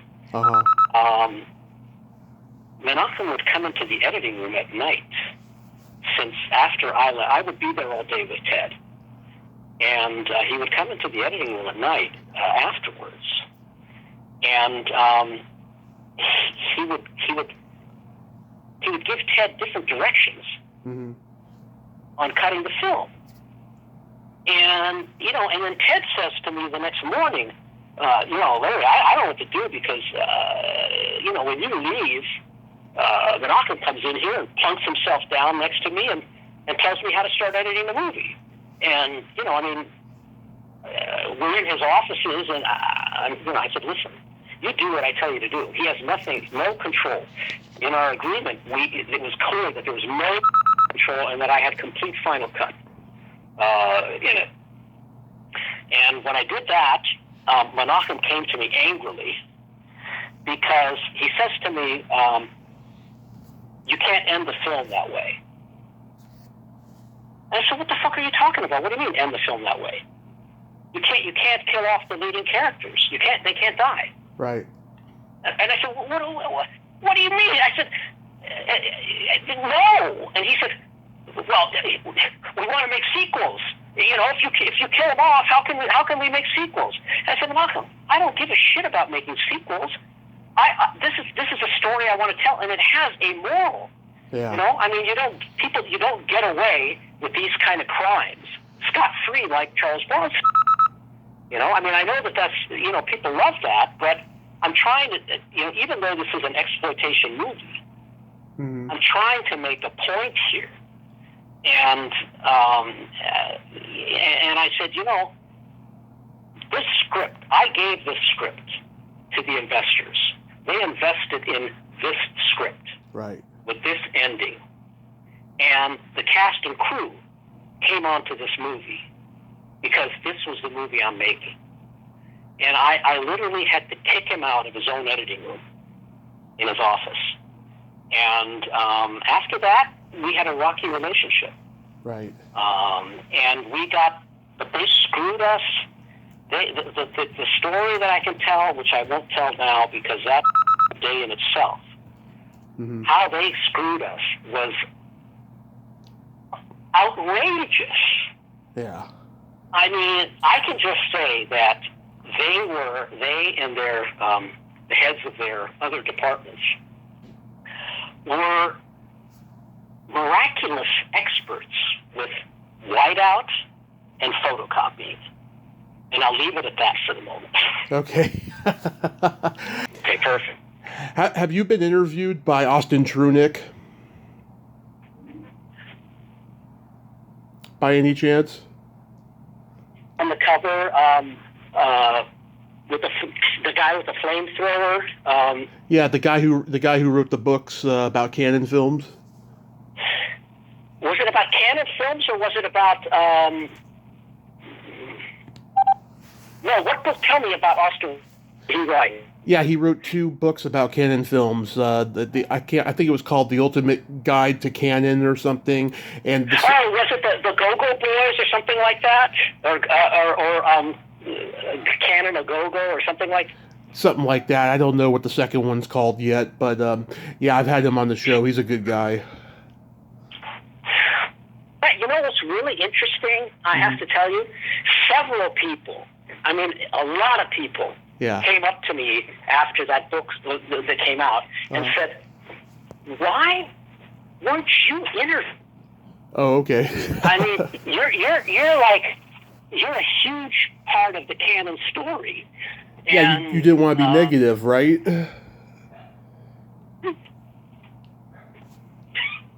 For that, because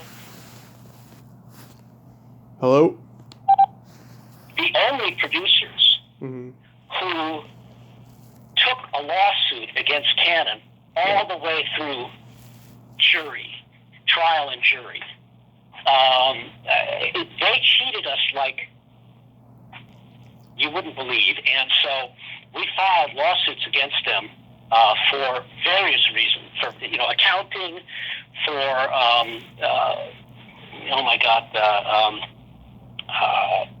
cross-border fraud. Yeah. We filed one lawsuit against them. Are you there? Yeah, I'm here. Okay. We even filed one lawsuit against them because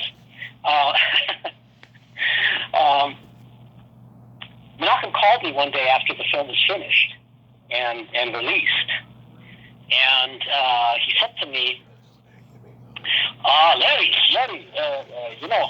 we are making this film Exterminator 2. And I'm not going to do the bad Israeli accent. Okay? Yeah. We're doing this film Exterminator 2, and the filmmakers have run out of they've gone over budget, and we have a scene where there's a helicopter that gets shot down. Right. Just like in your film. And do you have any outtakes that? And I shot the big helicopter scene, which was I think the most expensive scene in the whole movie, which we did with a live copter. No opticals, no digitals stuff there. It was live. I shot it from with six cameras, high speed, standard speed, and I shot several angles against a dark night sky. So, and it was a standard police helicopter, Bell Jet, not the Jet Ranger. It was the Bell 47 copter, which had the bubble in the front, and they needed footage because they had a scene in there where they have a police helicopter just like that gets shot down. So he says, I'd like to, do you have some, we'd like to see your outtakes. Maybe we could use some of that. in the movie. Mm-hmm. And so, okay. Then his head of production, a guy named Chris Pierce, called me and said, can you come to the office with your work print of your outtakes? And we'd like the editor to try and splice them into what we shot and see if they work. So I went down there and he spliced in some of the footage, and sure enough, it worked perfectly for them. He said, can you leave this here so that the filmmakers can look at it? And I said, no, I won't. Please take it out, unsplice it, and give it back to me. They did.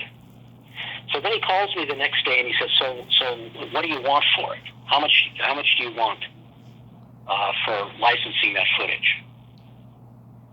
And, you know, I thought about this, and they were using it as stock footage. Right. But you can't buy stock footage of major effects scenes. You know, stock footage is basically establishing shots of cities, of buildings, of airports, and, you know, stuff like that. Right. You can't find, police helicopter exploding or, you know, things like that. So I came up with a number, a few $1,000 that was like maybe double the cost of getting stock footage or something like that. It was not much. It was like, you know, a few $1,000, $5,000, I think, something like that. Mm-hmm. And it was our most expensive scene. I mean, that scene cost us close to $100,000 alone. Right. To shoot. So he goes, I'll get back to you. And then Menachem calls me and says, Larry, what's wrong with you? Yeah. Why do you want so much money? You should be a mensch. Yeah. You should give it to us. We are family. You know, we are family. You are gonna, you know, I want you to direct all the rest of the ninja movies. And I said, Menachem, don't give me that bullshit. You're just saying that to me.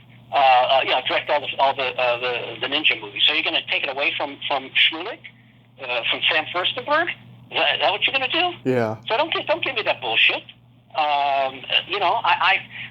You should give it to us for free. I said, you know what, Menachem? Even if I wanted to, because at this point we had already discovered all the accounting fraud they were doing. Mm-hmm. And I said, Menachem, first of all, I'm not going to do it because we are at issues with your financial practices. Secondly, even if I wanted to do it, how would that look to the investors whose money was spent on that scene? If I just gave it to you guys, it would look like I took something under the table for it. You know, why would I give footage from the most expensive scene in the movie to another movie for free? I said, no, I'm not going to do that. And then I'm asking a very reasonable cost for it. He goes, the hell with you. The hell with you. We'll shoot it, we'll do it ourselves, or we'll shoot it ourselves. I said, okay, good luck. And that was the end of it. And then I went to Cannes, the next Cannes that came. We were on the guest list. I mean, we were Canon filmmakers, so we were all, invited to all the Canon parties and receptions and things. And we go to one reception, and I meet this guy there named Mark Buntsman, who introduces himself, and he was one of my dearest friends. Became one of my dearest friends. Mm-hmm. And I said, he said, I wrote and directed Exterminator 2. I said, what did you guys wind up doing for that helicopter scene? And he went flush red, his face flushed red, and he was, you mean you don't know? I said, don't know what? He said, well, Menachem said that he got the footage from you and it's in the movie. Mm-hmm. I said, what the fuck are you talking about? There's no way. I never gave him any of that footage, and we never had made any agreement. Well, what I discovered was that he went into the original negative that was at the laboratory at MGM under both our names. Right. which was the master for release prints. And they ordered a dupe negative of that scene. And they then, all they did was they flipped the footage. They flipped the helicopter. Instead of going left to right, it goes right to left. And they put it in a movie. I mean, they literally stole the footage and put it in the movie. Mm-hmm. And so, we wound up suing them in federal court, but it was a long thing. But ultimately, we had 6 years of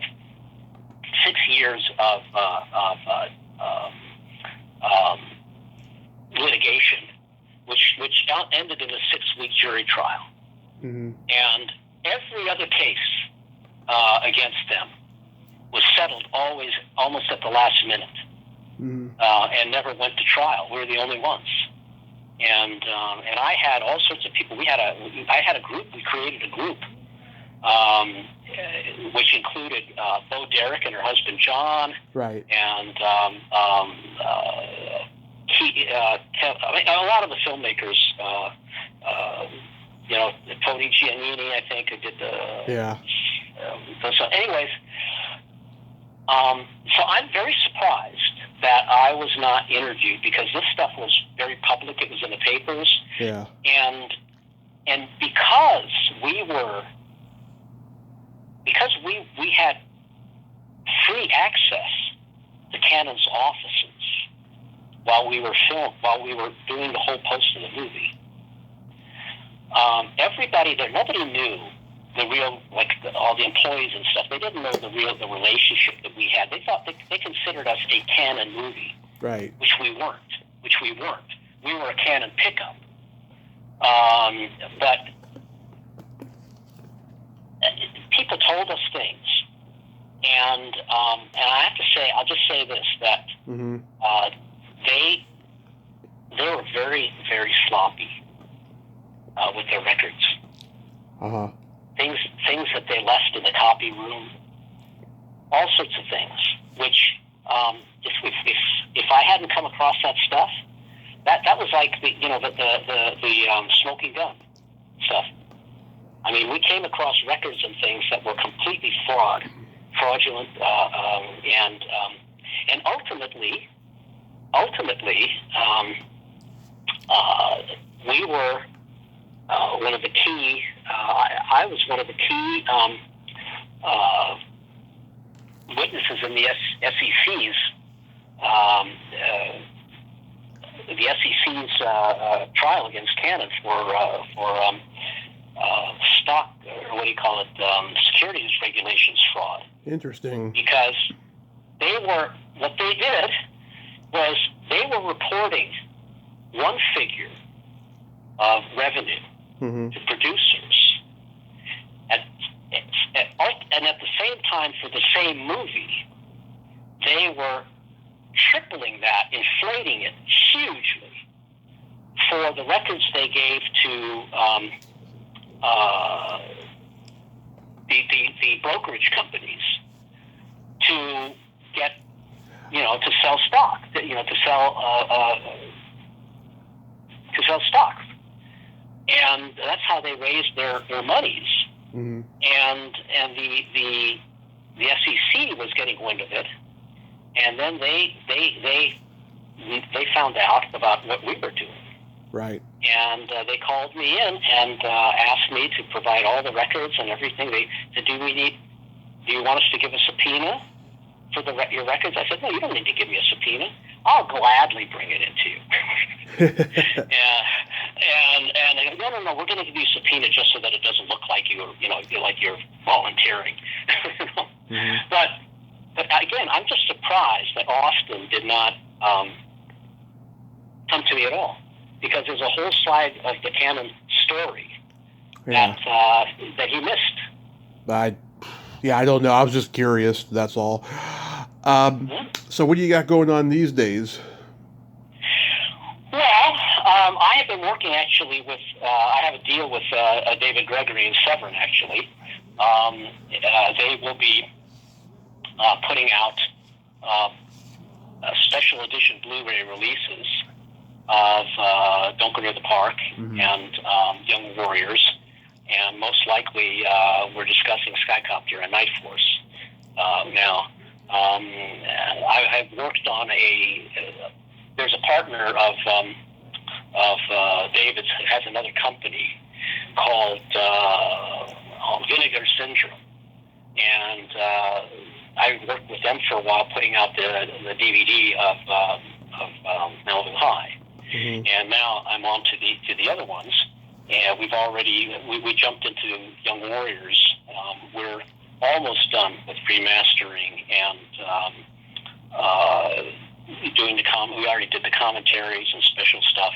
There'll be a lot of great stuff in there, footage, because one of the things I've done, which few people have done, is that I have kept every frame, every reel of the outtakes and B-rolls and stuff that we shot on every single movie. I've kept that stuff for 30, 40 years. And I've been paying fucking storage on it for all of that time, too. Yeah. And everybody says to me, why are you keeping that shit, man? Throw it out. I said, you know what? That is, even though those things didn't wind up in the movie, those are part of me. And I can't just throw them in the trash. And who knows? I may be able to do something with them at some point. And sure enough, that footage now is gold for these archivists Blu-ray releases. Yeah. So I have got bloopers of Ernest Borgnine making a racist comment to Roundtree. I have got literally some great stuff, and then I am doing two other writing projects. Nice. I'm actually rewriting Malibu High for a remake. Cool. Which I have been asked over the years, all the time, to make a sequel to Malibu High, and ultimately a film that was ultimately called Lovely but Deadly. I had written as the actual sequel to Malibu High, but that's another story in itself, where we got really fucked by the company that was financing the movie. But that's another story at another time. However, that I've been asked all these years about it, and I've always said, you know what, I don't want to do a sequel or remake. I'm beyond that. I consider myself a serious filmmaker. Right. But then not long ago, I started thinking about exactly what I told you at the very beginning of this interview, which is that I have an opportunity to take the story and dissect it and take it back to its core of what it is. A story about a girl who goes down the wrong road and how she spirals out of control. And I'm writing this as a serious piece, not as not the theme or the manner in which the original was made. And I love the idea that because I was, so young when I made Malibu High and the early films, that I'm young enough to remake my own movie with a completely different perspective. Now, I'm a different filmmaker than I was then. Yeah. And it'll be very interesting. So I love that idea, and I've been doing that. And then simultaneously, I've been writing my autobiography. Nice. And that is going to be a whopper, because if you think some of the stories I told you today are outrageous or crazy, yeah, I am putting everything, and I mean everything, in there. My adventures through each movie. Because basically my life is strung together by movies and women. And so I'm writing this and how everything happened. I'm not holding anything back, and I'm not holding back names. So because what I'm putting in there is the truth. Now, it's going to be ugly. Some people are going to be outrageously pissed. Yeah. But the truth is the truth, and so, Yeah. if people come after me, I'm fine. If people come after me, Mm-hmm. I will, I have no problem. But By the way, I wanted to bring up Dean Miller is coming on next week. I'll tell him you said hi. You guys did NightForce. oh, he played Eddie. Yes. I never even seen that movie, but I'll bring it up to him. That was a very controversial Yeah. project, and there was a lot of trouble. It was a very troubled production because we had a banker, a lender, and we had Vestron as the financing company, but Yep. they gave us what's called a negative pickup. So they agreed to finance the movie, but at a certain budget. But they didn't give us the cash, the money to do it. They just gave us paper, and we had to go to a lender to get that money. A lender in Hollywood who does this kind of thing for lower budget independent movies. And we got that money, but we got a lot less because the money, money costs money. Yeah. So, there were fees for that, the banker fees, lender fees, and then in order to get a loan, you have to have a completion bond. Right. And that costs money. And the lender put us in touch with a brand new completion bond company that had no experience Yeah. in filmmaking, and that was a lethal mistake. It was like a series of errors. I almost died a few years ago in a scuba diving accident. Wow. And that happened because of a series of small things that build up to, and that's one of the things in scuba diving you have to be careful of.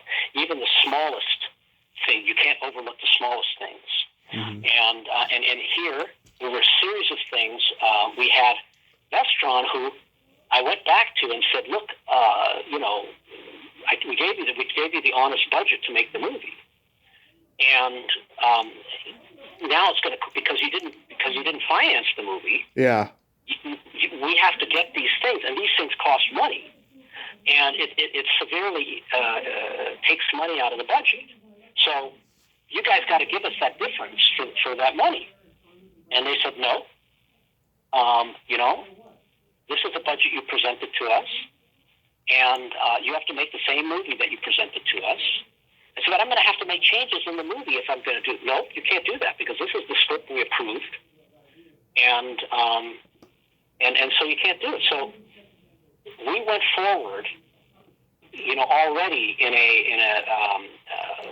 bad, in a compromised position.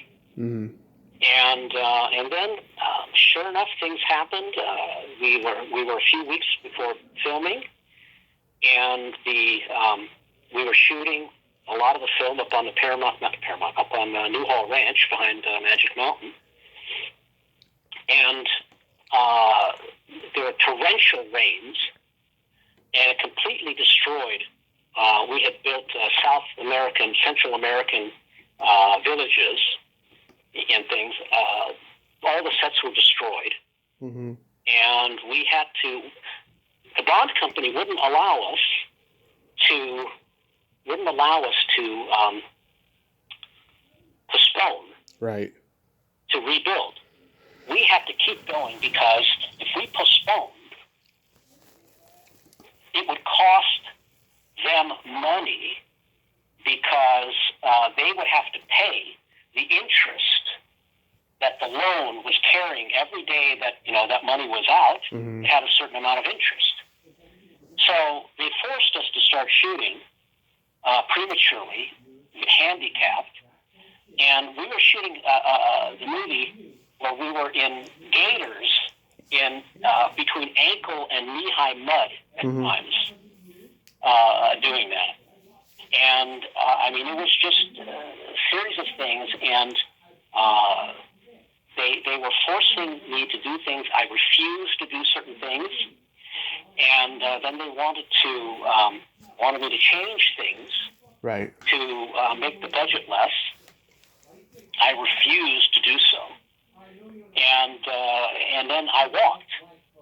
We walked. They essentially stepped in to finish the last portion of the film. And here's the funny thing: that they brought on some schlock guy to put together those few missing scenes. And it's funny because the ironic thing in all of this is that Vestron called me after they got a cut of the movie, and they said, "Would you please come in and see what you can do, because it's bad." Right. You know? And I went in there and I did what I could. I did everything I could to make as good as possible. A major scene in that movie that is a catalyst scene, which is the kidnapping of Claudia Udi by Central American terrorists. I had written and shot this fucking great scene where she and Linda Blair are at the gym and in the sports club. And while they are at the sports club and they are both in the shower, the terrorists come in to the sports club, shoot the whole fucking thing up, and literally pull Claudia out of the shower, completely nude and wet, and drag her and take her out. And then Vestron said that was too brutal and sexual. So they reshot that scene and had these guys pull up in a van outside the front of the health club as she and Linda Blair come out, and then they grab her and pull her in the van. I mean, I had my head in my hands when I was looking at that stuff. Yeah. And then the film came out, you know, and it was not what it should have been. I tell you honestly that it was my favorite, the best and my favorite script that I ever wrote of the action movies. And it turned out to be my least favorite of all the movies I made. Because it was destroyed, essentially destroyed, by what happened there. And you know, I re-edited with them what I could, you know, but there was footage that was missing. There were some scenes that I didn't shoot, and you know, and we had to patch it together. So that's the story of you know, Dean as an actor. He's a really nice guy. As an actor, he didn't know a lot of what was going on. You know, all he knew was that there was a huge falling out, or you know, between us and the bank and the bond company, and that we stepped away for the last portion of filming. And it's funny because when you see the finished film, those scenes stand out like a sore thumb. You know, those things that some of the stuff that they shot, and they completely. There was a whole side story with Chad McQueen's character, where he actually goes crazy during the trip down there. He's like the toughest guy. He starts out as the toughest guy in the movie, and he has a serious mental breakdown by the end of the film. And he turns himself into Travis from Taxi Driver. Yeah. And he like paints his face and shaves shaves his head and stuff, and they cut all that out. They took all of that out, which was a major portion of the whole ending. Mm-hmm. It's just it's sad. You know, it's sad. Yeah, but I'm he and I proud of what I shot. I'm proud of the footage I shot. And I'll give you one last thing to wrap this up here. One last tidbit. Okay. Which is, you know, the three stars of the movie, Jimmy Van Patten, Linda Blair, and Richard Lynch. Mm-hmm. I had two other. Jimmy was always going to be you know, I love Jimmy, and he was always playing the lead. But I had come to a deal and cast Chris Christopherson to play the Richard Lynch role. Right. And Jodie Foster to play the Linda Blair role. And that was just after Jodie had done Hotel New Hampshire. And she had never been in any type of action movies, or she was never considered, right, you know, an female action star. And Restaurant rejected her after I cast her. And the thing is that Victoria and I both knew Jodie. I know Jodie, and Victoria worked with her as a child. They played sisters on My Three Sons and you know, and all these TV shows. Dated Chip and Ernie and all that. So Jodie and Victoria were very close when they were young. Mm-hmm. And so I was able to easily get the script to Jodie. And she liked the idea of playing this role. And Vestron rejected her because she was not known as an action star. Right. And I had to cast. They had casting approval, unfortunately. Mm-hmm. I was forced to cast a female action star, and at that time there were very few, mainly Linda Blair and Sybil Danning. Mm-hmm. And Sybil was too old. So, as was Connie Nielsen and some of these others, you know. Yeah. And they made me reject Jodie and cast Linda. And then they went and told Linda that she was not my choice for the role. So you can imagine what a wonderful relationship that began with between me and Linda. Oh, I can imagine. Yeah, and I've met her, and that's a whole other story.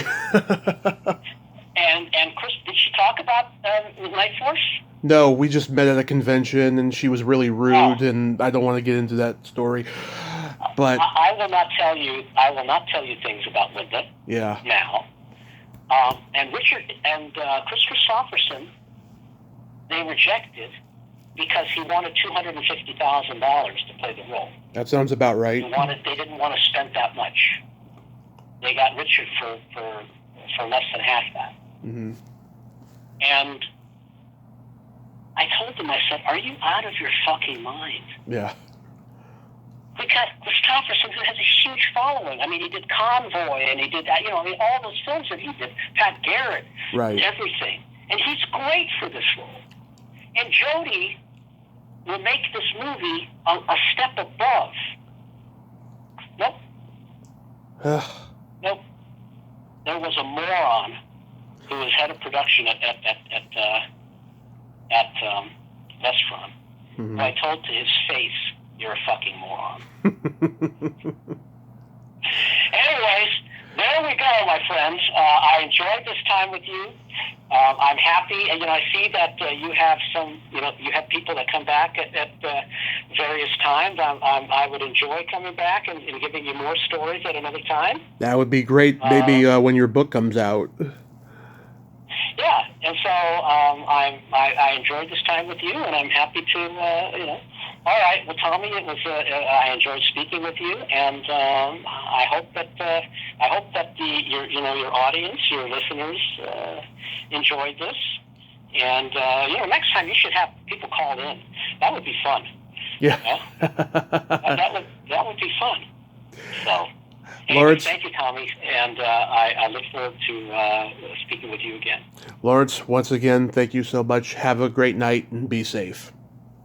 Thank you. All right. You too, and goodbye, everybody. Thank you for listening. Bye-bye. Take care. Bye-bye. Well, there you have it. Lawrence David Folds. Ain't he a cool dude? Wow, those are amazing, intense stories, and I am freaking exhausted. Have a great weekend, and there's no shame in living in the past, because the present sucks. Later, dudes.